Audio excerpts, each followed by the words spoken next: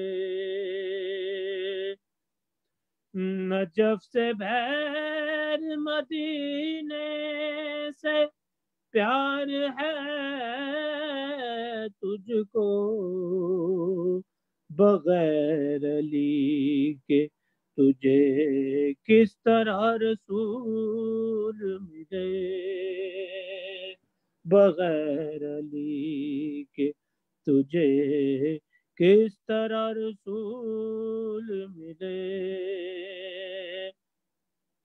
وجود رکھتا نہیں ہے تو پھر شب معراج یہ کس سے عرش پہ جا کر میرے رسول ملے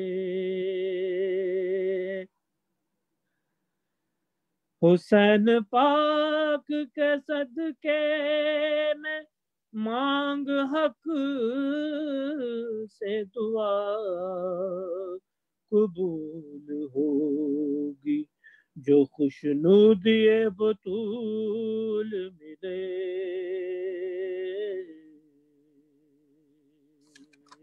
وہ جس کو معرفت فطرت رسول ملے لمتا دودھ پڑیے گا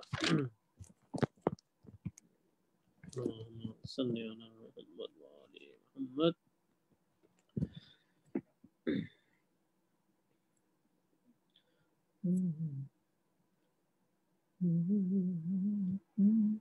حیا کی دیوی وفا کی آیت حجاب کی سلسبیل زہرا حیا کی دیوی وفا کی آیت حجاب کی سلسبیل زہرا کہیں ہے معصومیت کا ساحل کہیں شرافت کی جھیل زہرا زمانے بھر کی عدالتوں میں زمانے بھر کی عدالتوں میں نساء کی پہلی وکیل زہرا جہان موجود میں بنی ہے وجود حق کی دلیل زہرا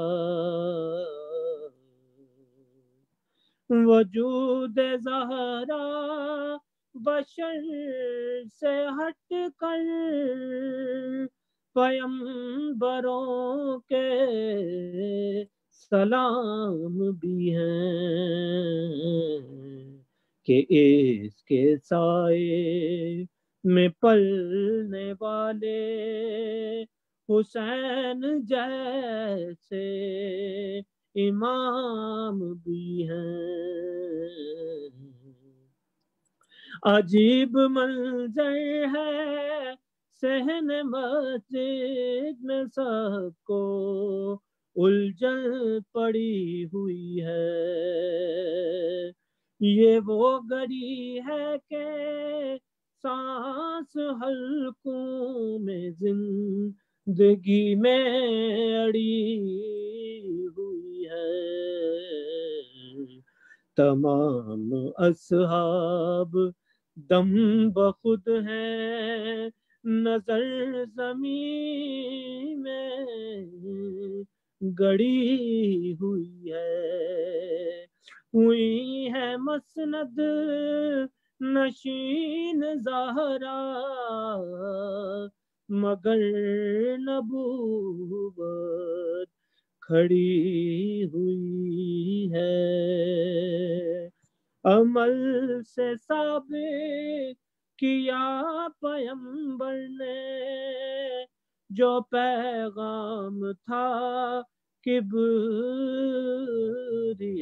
کا، بشر تو کیا انبیاء پہ بھی احترام لازم ہے فاطمہ کا۔ لمتا دودھ پڑے گا۔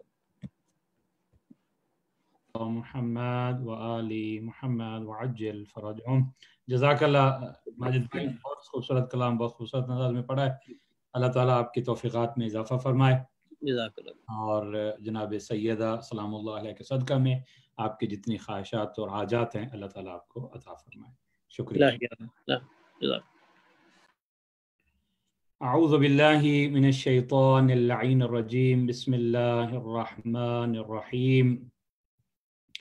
الحمد للہ رب العالمین، والصلاة والسلام والتحیۃ والاکرام علی نبی المعید والرسول المسدد المصطفى الامجد، حبیب الہ العالمین ابی القاسم محمد، اللہم صل علی محمد وآل محمد وعلى أهل بيته الطيبين الطاهرين المعصومين الذين أذهب الله عنهم الرجس وطهرهم تطهيرا، اللهم صل على محمد وآل محمد وعجل فرجهم۔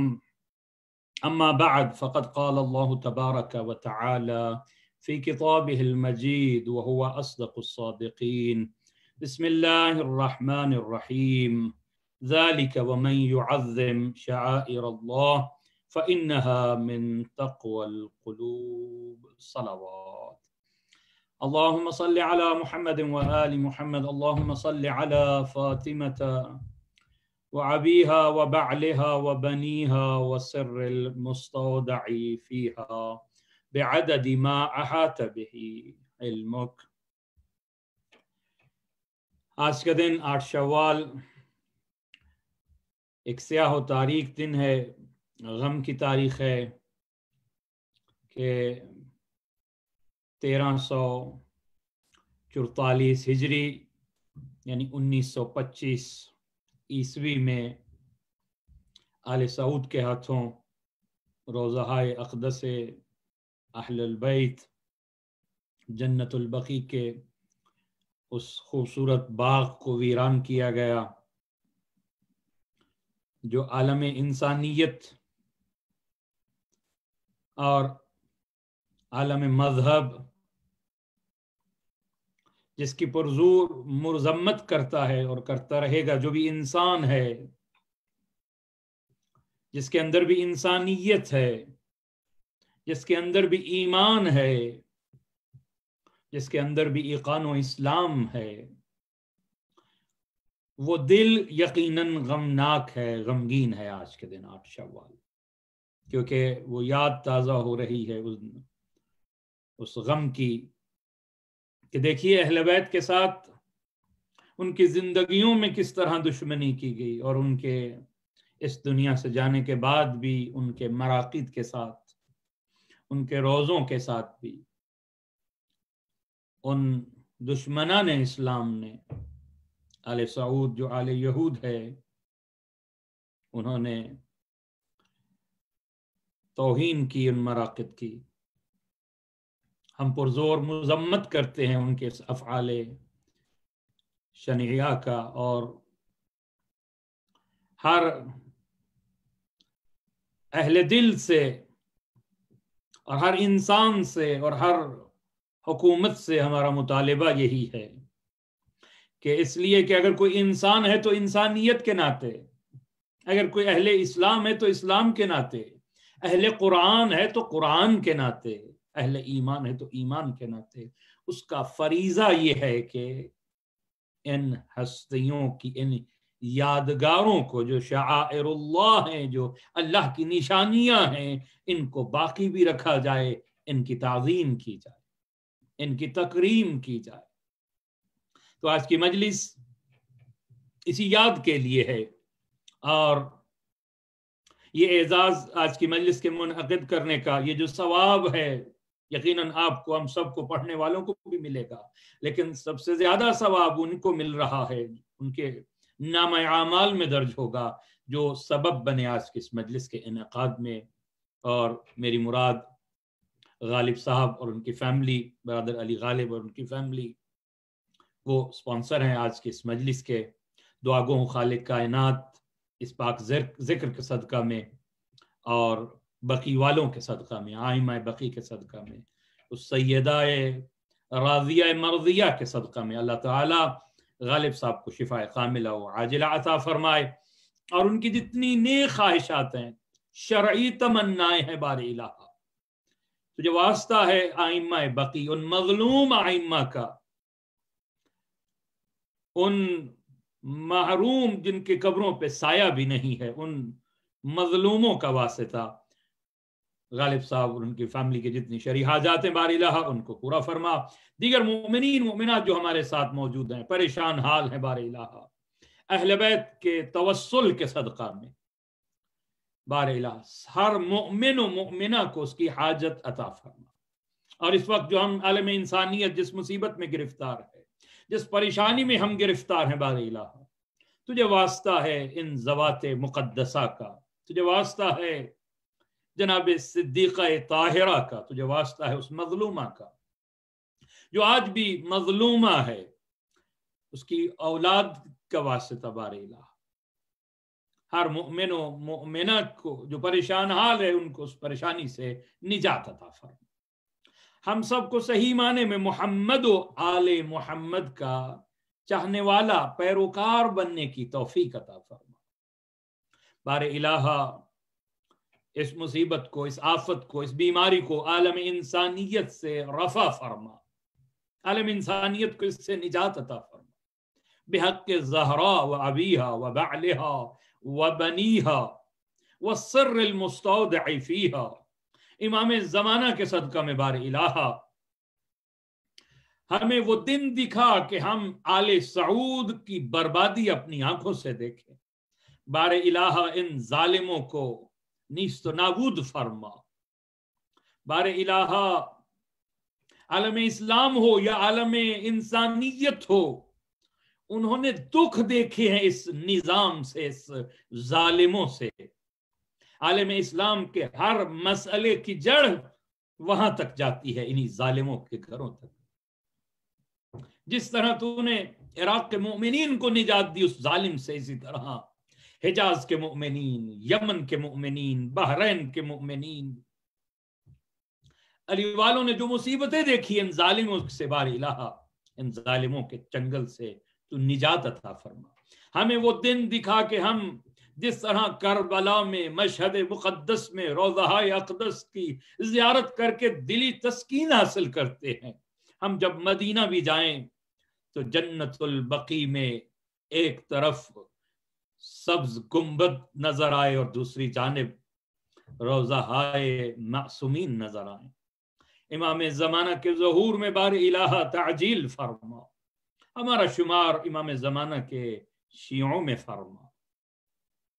قبل اس کے کہ میں اپنی معروضات آپ کی خدمت میں پیش کروں، آپ کے اپنے مرحومین جو دنیا سے جا چکے ہیں ان کے ایصال ثواب کے لیے، اور بالخصوص آج کی مجلس کے جو بانی ہیں، جو سپانسر ہیں، وہ غالب صاحب اور ان کی فیملی ہے، ان کی فیملی کے جتنے مرحومین اس دنیا سے جا چکے ہیں، ان کی بلندی درجات کے لیے 1 مرتبہ سورہ فاتحہ، 3 مرتبہ سورہ اخلاص تلاوت فرمائیں۔ بسم اللہ الرحمن الرحیم، الحمد للہ رب العالمین، الرحمن الرحیم، مالک یوم الدین، ایاک نعبد و ایاک نستعین، اهدنا الصراط المستقیم، صراط الذین انعمت علیہم غیر المغضوب علیہم ولا الضالین۔ بسم اللہ الرحمن الرحیم، قل هو اللہ احد اللہ الصمد لم یلد ولم يولد ولم يكن له كفوا أحد قل هو الله أحد الله الصمد لم يلد ولم يولد ولم يكن له كفوا أحد قل هو الله أحد الله الصمد لم يلد ولم يولد ولم يكن له كفوا أحد اللهم صل على محمد وآل محمد وعجل فرجهم اللهم ابعث ثواب سورة الفاتحة وسورة الإخلاص إلى أرواح جميع المؤمنين والمؤمنات والمسلمين والمسلمات بحق محمد وآله الأطهار صلوات اللهم صل على محمد وآل محمد وعجل فرجهم.